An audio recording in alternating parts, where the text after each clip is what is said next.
Hello everyone, I'm Michael from Heavyweight Boxing, and today I thought I'd bring you another prediction video. I haven't done one of these in a while, but I had to do a video for this fight. Chisora versus Jospeh Parker on the 26th of October. What a great fight. One the fans have been screaming for, and I'm just so glad it's been signed. I think it's going to be an absolute war. I think it's going to be a great fight, and I'm really looking forward to it. So let's get into it. How am I going to structure this? Well, I'm going to start off by giving you what I think Parker needs to do to win this fight, then give you what I think Chisora needs to do to win this fight, and then finish off by giving my overall prediction. So stay around to the end of the video to hear my prediction for what I think will happen in this absolute monster of a fight. So let's get into it. Parker, what does he need to do? Well, the key for Parker in this fight is going to be movement. He needs to stick and move. We know what he's good at. We know he's got quick hands and quick feet, which is the complete opposite to Chisora, who's an old man now. No, old is a bit harsh, but he's older and he's a lot slower. And we know what he struggles with. He struggles with a proper boxer and he struggles with movement. We saw the issue with movement highlighted especially in the Senad Gashi fight.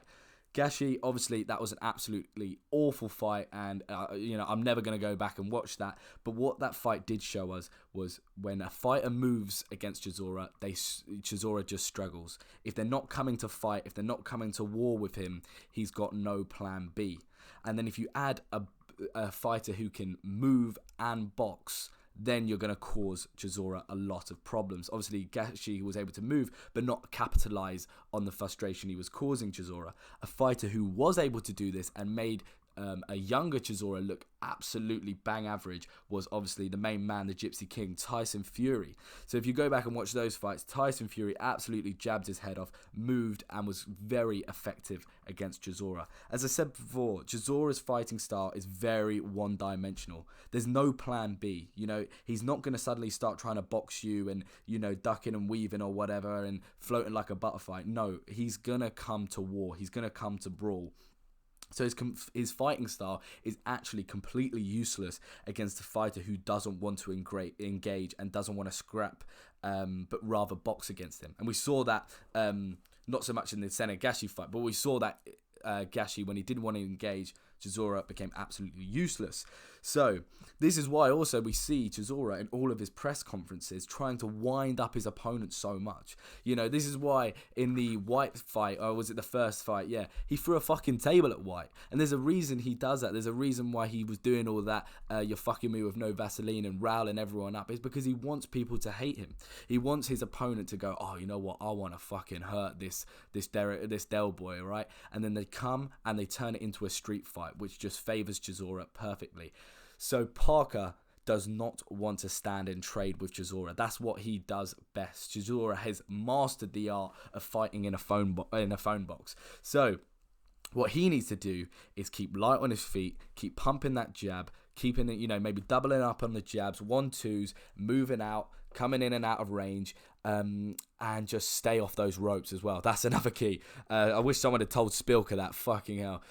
We saw what Chisora did to Spilker, and that shows Parker he needs to stay off those ropes and keep moving. And I think if Chisora can do this, if Parker can do this, keep jabbing him in the face, he's going to frustrate Chisora, and more importantly, he's going to tire Chisora. Chisora's 35 years old, man, and his ring age, right, his actual age is 35, but his ring age is probably closer to 60, man. He's been in some absolute fucking wars. So, Parker, keep light on the feet, working that jab, and I think he'll have a lot of success against Chisora. He doesn't need to hurt Chisora. That's the key. He does, obviously he's got to gain Chisora's respect, but he doesn't need to be landing some devastating blows on Chisora, some horrible hooks. No, that's not how he's going to win this fight. And also as well, I'm not too convinced altogether with Parker's power after his last fight, all right, against pretty much an old man. So keeping the jab, keep light on the feet. But anyway, let's move on to Del Boy, War Chisora. What has Chisora got to do? Well, as I've just been going on about, Chisora struggles with movement. So, and we know if we know that, that means Parker knows that, right? So what is Chisora going to do? How is he going to combat this issue that he's going to have to deal with? Well, as Teddy Atlas said, or still says most likely, is you got to put water in the basement. That's probably the worst American accent, but the point is still there.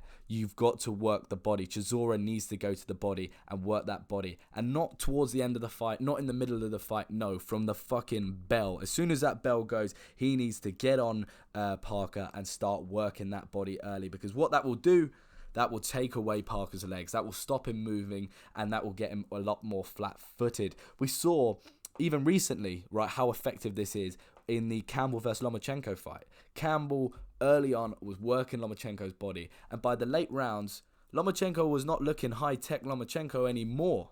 No, yes, he still looked fucking amazing. Let me not get into that. But he tired. He wasn't doing loop-de-loops around his opponent, no, because the body shots, they take their toll, and you see it later on in the fight. So Chisora needs to take advantage of that. I would even say within the first three rounds, right, if Chisora's not been working that body, I'd already probably start looking to Parker taking that victory, right? I would go that far.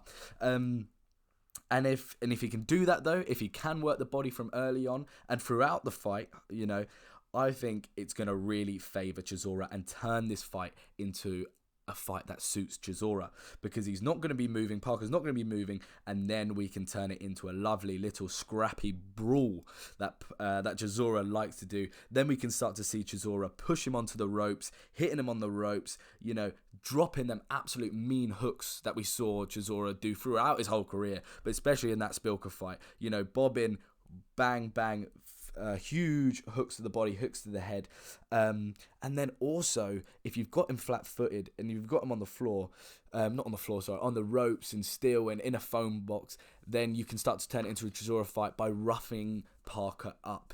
Couple of low blows, start leaning on him. We know Chisora is going to be a bit heavier than Parker. Tire Parker out, leaning on him, a couple of low blows, frustrate him, stamp on his foot, whatever. We've seen Parker in the White fight, right? And we saw that Parker can be bullied in the ring. And this is what White did to Parker, and what, White kind of exposed Parker to an extent with that, because White wasn't having that much success early on against Parker. Parker was probably the better boxer in the first couple of rounds, but then White started bullying him, started, holding on to him, leaning on him, and started having a lot more success and started to dictate the fight. So we know Chisora needs to do the same. And basically, if he can, get the body shots in early, he just needs to do what Chisora does best, which is fucking search and destroy, baby. It's absolutely filthy what, him and David Haye have been working on in the gym. I don't know what David Haye's been putting in his protein shakes, but I'm loving it. And it's great to see from Chisora. But now, I've been blabbering on about what I think will happen, looking in my crystal ball. Let's get on to my prediction. So if you've enjoyed the video so far, please drop a like, please drop a subscribe, it helps a lot. Thank you very much. Anyway, so I predict Parker to win on points. I don't think by any means this is going to be an easy fight for Parker. I think this is going to be one of his hardest wins to date, close with the Andrew Ruiz fight, but for different reasons, because it will be a war. No matter how much you don't want it to be, I think it will be a war. But I just think that Chisora is not going to be able to tempt Parker into that kind of war that he had with Dillian Whyte, or kind of the war that he had against Takam, where he wore Takam out, let Takam throw a load of shots, and then boom, hit him with something I don't even know, an absolutely incredible punch. But I think Parker is going to be able to stick to his game plan, stick to his boxing, and stay away from Chisora's kind of phone box style. And I just feel like Parker's just got a few more tricks up his sleeve. I just feel like, after I saw that Gashi fight, it just showed me that Chisora, he is a very one-dimensional fighter, and if you can get through that and get into the later rounds and use your boxing ability, you're going to have a lot of success against him. But I don't know.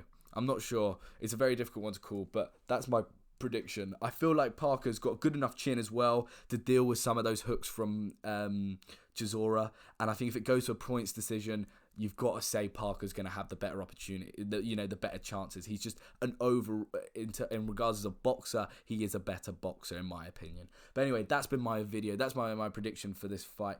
Let me know what you think will happen. Please like, subscribe, and thank you for listening. Goodbye.